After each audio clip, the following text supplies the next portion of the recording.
Bonjour à tous. Bonjour à tous. Salut. Alors, on est content de vous retrouver pour cette nouvelle vidéo. Oui, j'allais dire bienvenue dans cette nouvelle vidéo. Aujourd'hui, c'est une FAQ, donc on va répondre à toutes vos questions. Donc tout d'abord, merci, vous avez été très nombreux à nous poser des questions, donc on a essayé de regrouper un maximum. Et donc, avant toute chose, Juju est là avec nous pour l'introduction. Alors, on a décidé, et elle a décidé aussi, comme il y avait pas mal de questions là concernant et concernant sa sœur, on tournera prochainement une FAQ, mais spéciale, donc pour les enfants, donc c'est les enfants qui répondront. Voilà, exactement. Les filles répondront. Donc, on vous invite également à poser vos questions en commentaire ici. Je referai sans doute un post un petit peu plus tard. Et comme ça, Juju se fera un plaisir de répondre à vos questions. N'est-ce pas, Juju? Ce sera toi qui géreras la vidéo. Et voilà. Cool. Et donc, voilà, c'est parti pour la deuxième, du coup, FAQ. C'est parti. Bonjour à tous, bienvenue sur notre chaîne. Nous sommes la Ambis Family. Je suis Jennifer et mon mari Cédric. Nous avons décidé de découvrir le continent américain avec nos deux filles, Violette 3 ans et Julia 12 ans, à bord de notre camping-car 4x4. N'hésitez pas à vous abonner pour découvrir la suite de nos aventures.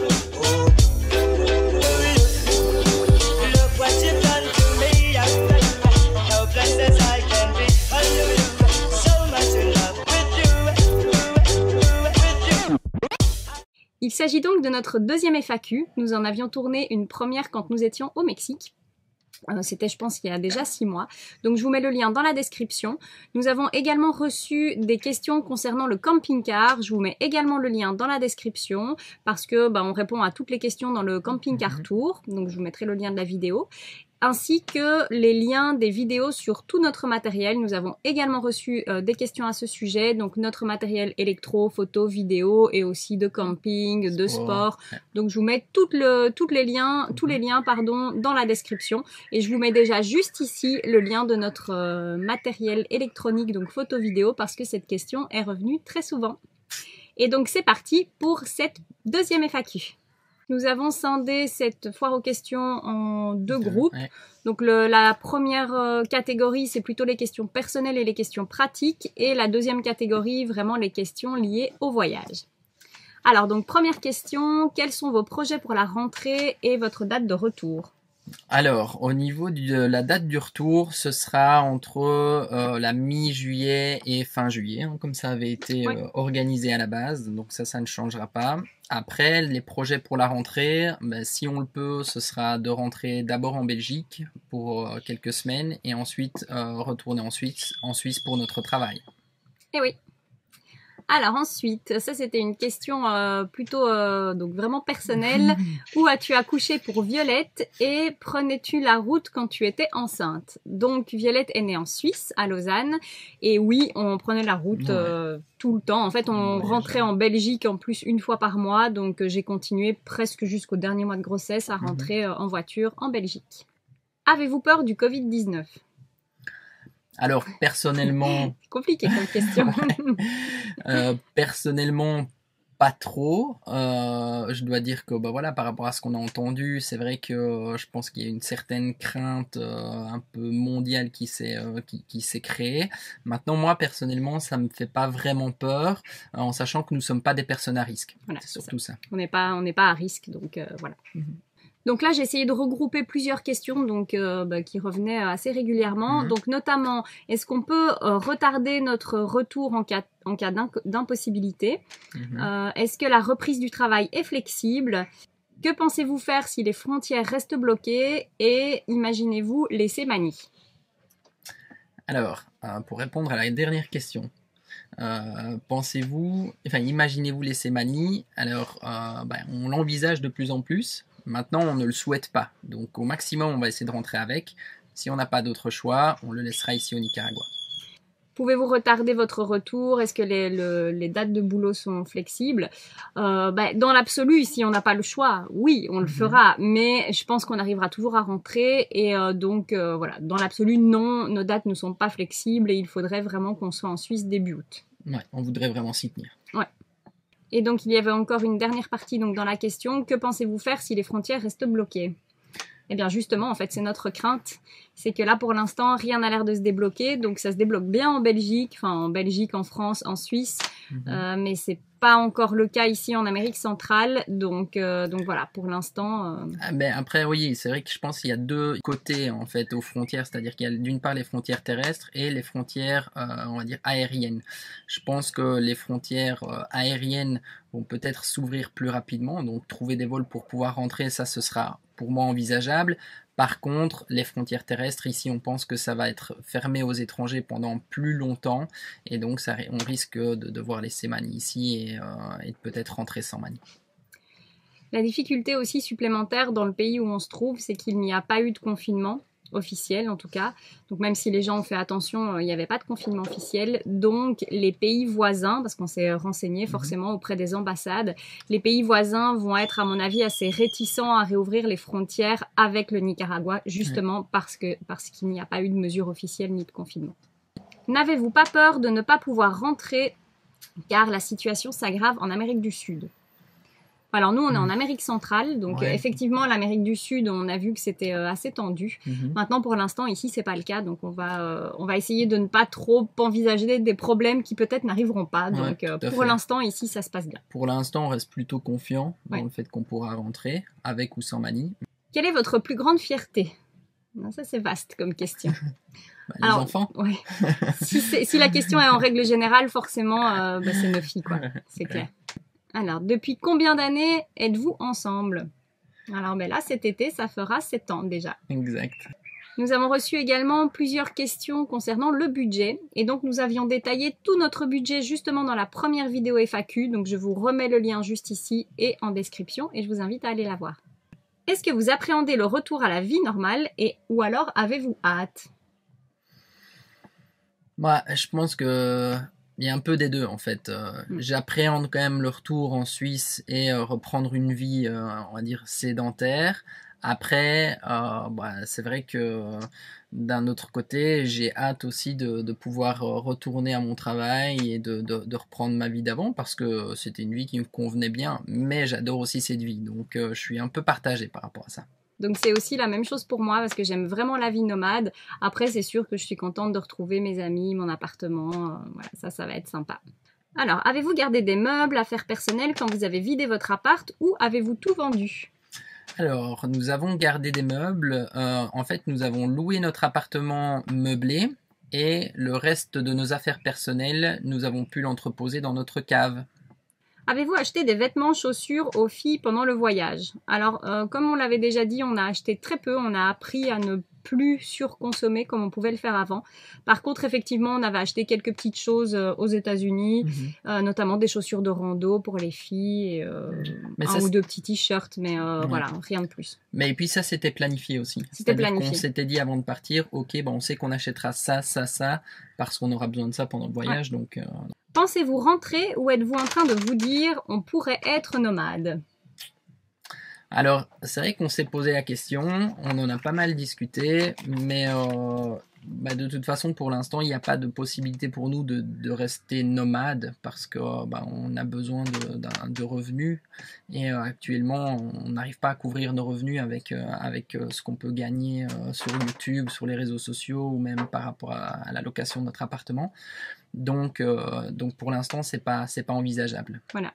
Ça nous plairait, pourquoi pas, mais c'est sûr que la question pour l'instant on se pose pas, quoi. Comment faites-vous pour gérer la chaleur dans le camping-car? Eh bien, on ne gère pas. Ouais, on a chaud. On n'a pas de clim, c'était la question. Donc, on n'a pas de clim, on a juste une clim donc dans le porteur quand on roule. Mais on n'a pas de climatisation à l'intérieur de Manille. Donc, on a un petit ventilateur au plafond, en fait, sur la fenêtre de toit.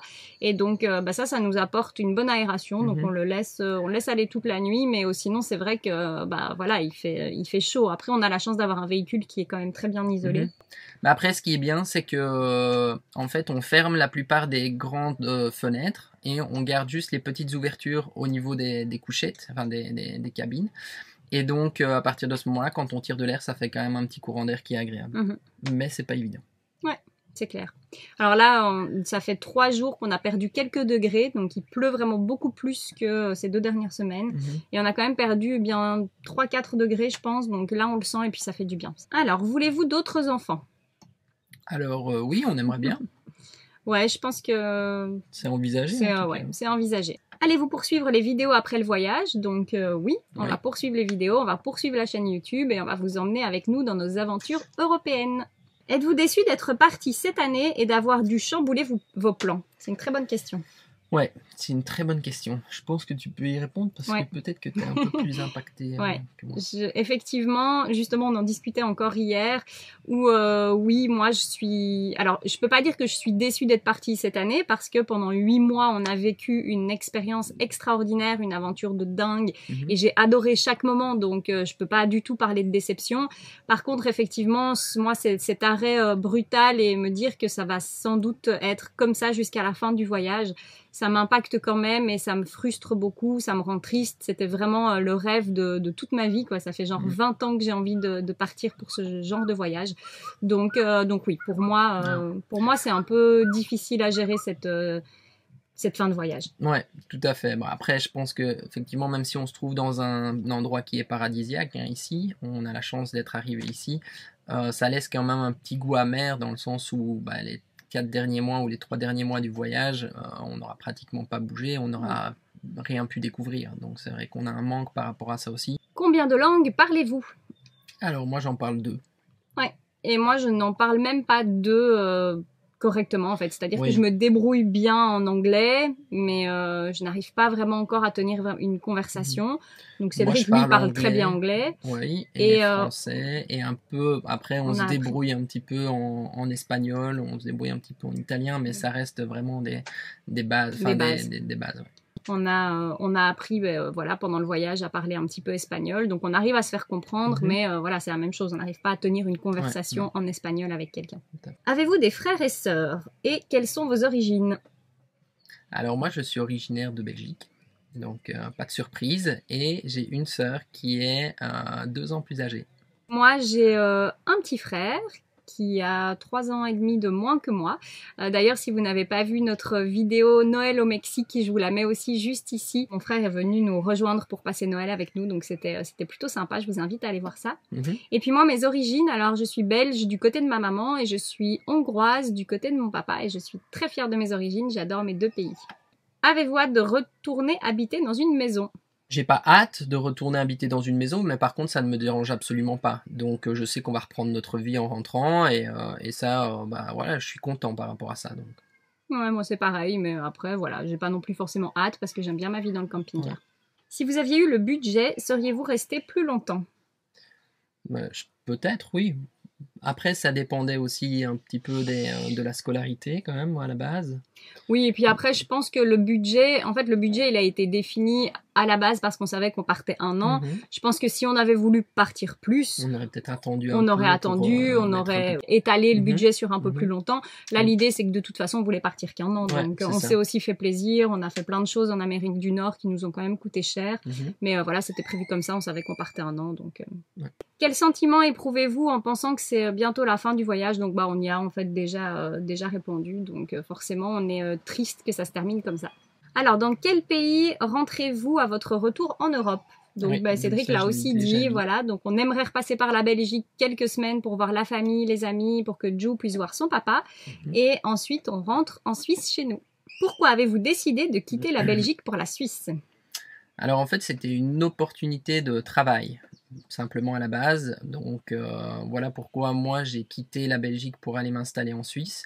Et ensuite, quand on s'est rencontrés, moi j'habitais déjà en Suisse, et donc toi t'es venu t'installer avec moi. Je l'ai rejoint 1 année après. Voilà. Ouais. Jennifer, as-tu des appréhensions à reprendre le boulot avec le Covid-19? Travailles-tu à l'hôpital? As-tu des nouvelles de tes collègues en Suisse? Alors non, je n'ai pas d'appréhension à reprendre le travail, pas du tout. Je suis en contact avec mes collègues, effectivement, très régulièrement, on s'entend très très bien. Et donc je travaille en fait dans un cabinet médical de gastro-entérologie. On fait des gastroscopies, des coloscopies, donc c'est un centre de jour. Et tout a été mis en place pour la sécurité du personnel, donc non, je n'ai aucune appréhension à reprendre le boulot. Dernière question donc pour cette catégorie. Est-ce qu'un projet comme la Family Coast peut-il vous intéresser, donc à savoir créer un village? Alors donc tout d'abord, on trouve que ils ont un super projet. Ouais. On en avait déjà, on en a discuté avec eux et c'est quelque chose qui leur tient à cœur. Ouais, donc on c'est ça. les soutient à 100% Je pense que dans leur projet. Après, nous, on n'y a jamais réfléchi. Donc en fait, on s'est jamais posé la Ouais. question et c'est pas un projet que l'on a en soi. Donc alors maintenant qu'on a fait la partie donc privée pratique, on va passer à la partie plutôt voyage. Et j'en profite, si vous aimez la vidéo, n'hésitez pas à la liker, n'hésitez pas à vous abonner si c'est pas déjà fait, nous laisser des commentaires également. Et on passe à la partie voyage. Ouais, c'est parti. Prochain pays à visiter, quand et qu'envisagez-vous pour la suite une fois que le confinement sera levé? Donc normalement, en fait on sait pas. Oui. Normalement on était censé remonter vers les États-Unis, mais étant donné la situation on sait pas du tout. Donc on sait pas si on va pouvoir bouger du Nicaragua ou si on repartira d'ici. On pourrait repartir vers le Costa Rica ou le Panama Voilà. si ça réouvrait par là. Donc ça va vraiment dépendre de la réouverture des pays limitrophes. Ouais, exactement. Après l'idée normalement, le prochain pays qu'on devait vraiment découvrir c'était le Guatemala. Ouais. Avez-vous l'impression d'être devenu indésirable sur le territoire à cause du Covid? Non, alors au Nicaragua, absolument pas. Non. Aucune animosité de la part des gens et donc pour l'instant ça se passe très bien avec les locaux. Ouais. Avez-vous déjà votre billet d'avion pour le retour? Ben non. Non. On sait de toute façon pas d'où on va repartir, donc non. C'est ça. Allez-vous prolonger votre voyage? Alors on y a déjà répondu non. Non. Pensez-vous refaire un long voyage? Très bonne question aussi. Oui. Bon alors ça je pense que c'est dans les plans. Oui. Donc, ça c'est clairement dans les plans. Donc on a déjà envie de passer une année sur le continent sud-américain. Et puis après on verra, mais oui, dans quelques années, à mon avis dans 4-5 ans, on repartira pour une année. Alors, très bonne question également. Qu'est-ce que ce voyage vous aura appris sur vous-même et sur les autres? Alors moi, déjà, ça m'aura appris, comme je l'ai déjà dit précédemment, à éviter donc la surconsommation. J'étais plutôt une shopping addict avant. J'aimais bien faire les magasins à outrance. Alors je dis pas que je m'achèterai plus rien parce que voilà, j'aime toujours les vêtements et tout ça. Mais voilà, j'ai quand même appris à éviter la surconsommation. Et puis par rapport aux autres, ce que ça m'a appris sur les autres, c'est que là en fait, surtout dans les pays d'Amérique centrale, on se rend compte que moins les gens ont et plus ils sont capables de donner. Ouais. Sont généreux. C'est incroyable, mais ici, une personne qui, limite, aura difficile à manger chaque jour, elle va vous inviter à manger chez elle et elle vous recevra comme un roi, quoi. C'est dingue. Et puis ça, c'est vraiment une chose qui manque, en fait, quand même pas mal dans nos pays occidentaux. C'est peut-être plus, on va dire, c'est vrai qu'ils laissent plus rentrer en fait les gens dans leur vie directement, sans forcément les connaître, que nous on va peut-être être plus distants dans un premier temps, et une fois qu'on commence à connaître la personne, après on crée des liens. Et je pense que c'est ça ici, ils nous ouvrent les portes très rapidement. Et les gens sont très généreux, mais vraiment très très généreux. Ça c'est très beau. Je pense que ça nous a appris aussi la patience en fait. Ce type de voyage vous permet justement de relâcher un peu du quotidien et voilà, de prendre le temps de faire les choses tranquillement et de se retrouver aussi en famille.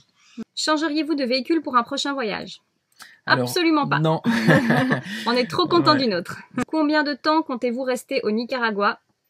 Alors à la base on était censé rester 2 semaines, 3 semaines maximum, et puis là ça fait plus de 2 mois, 3 mois déjà. Ça fait presque 3 mois qu'on est là, donc on attend et puis on verra. La réouverture des frontières. Vos futurs voyages? Alors je pense que pendant plusieurs mois on va surtout profiter découvrir l'Europe. Ouais. La Suisse dans un premier temps, je pense. On va vraiment découvrir la Suisse, ça nous tient à cœur. Il y a beaucoup de choses à voir en Suisse, donc très belle chose. Très très beau pays. Donc on a hâte de pouvoir le découvrir et après je pense qu'on va étendre gentiment la zone. Quel pays voudriez-vous absolument visiter avant de repartir en Europe? Bon ça on y a déjà un petit peu répondu, on avait très envie de découvrir le Guatemala. Maintenant je pense que voilà, c'est un petit peu mort pour ce voyage-ci, donc on reviendra plus tard au Guatemala.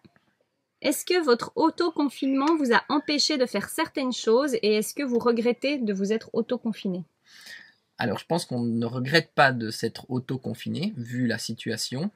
Maintenant, oui, effectivement, l'auto-confinement nous a empêché de continuer à voyager parce que le Nicaragua avait n'avait pas de confinement. Le but, c'était ni d'être contaminé et ni d'être d'être un risque de contamination pour les autres. On sait qu'ici, les services de santé ne sont pas forcément... en tout cas, il n'y a pas de service de santé comme on peut avoir en Europe. Donc, l'idée, c'est certainement pas de contaminer les gens. Donc, on a préféré la sécurité et le confinement. Si vous le pouviez, feriez-vous le même genre de voyage sur... attendez, parce que j'ai écrit un petit peu de travers là. Le même genre de voyage en Australie et environ. Alors oui, ouais, on aimerait beaucoup plus tard aussi partir en Australie et en Nouvelle-Zélande. Très très beau à découvrir. Je connais absolument pas. Non, moi non plus. Et c'est vraiment un projet aussi qu'on a à l'Australie et la Nouvelle-Zélande. Donc par rapport à l'itinéraire, auriez-vous pu faire le même sans 4x4? Non. J'ai envie de dire qu'il y a des choses qu'on aurait dû faire différemment si on n'avait pas eu ce véhicule-ci. Alors peut-être pas grand-chose, mais en tout cas il y a certains spots, certains endroits qu'on a fait qui n'auraient pas été accessibles sans le 4x4. En fait, je pense que dans la globalité de l'itinéraire, on aurait pu faire la même chose. Maintenant, il y a des endroits dans l'itinéraire, on va dire, qu'on a visité. Et là, typiquement, sans 4x4, on n'aurait pas pu. Alors, donc, on a fait le tour des questions. On espère que ça vous a plu. En tout cas, nous, on trouve ça toujours très intéressant de lire justement vos questions et de voir un petit peu vos interrogations. Ouais, et de pouvoir se livrer aussi parce que, nous, on a envie d'être transparent et donc, on est ravis de répondre à vos questions. Oui. Et donc, comme on l'a dit en début de vidéo, prochaine FAQ, ce sera donc les filles qui répondront à toutes vos questions. Donc, on vous invite une nouvelle fois à poser vos questions en commentaire et puis à liker la vidéo si elle vous a plu. Et on vous dit à bientôt pour la suite de nos aventures. Bisous! Bye bye!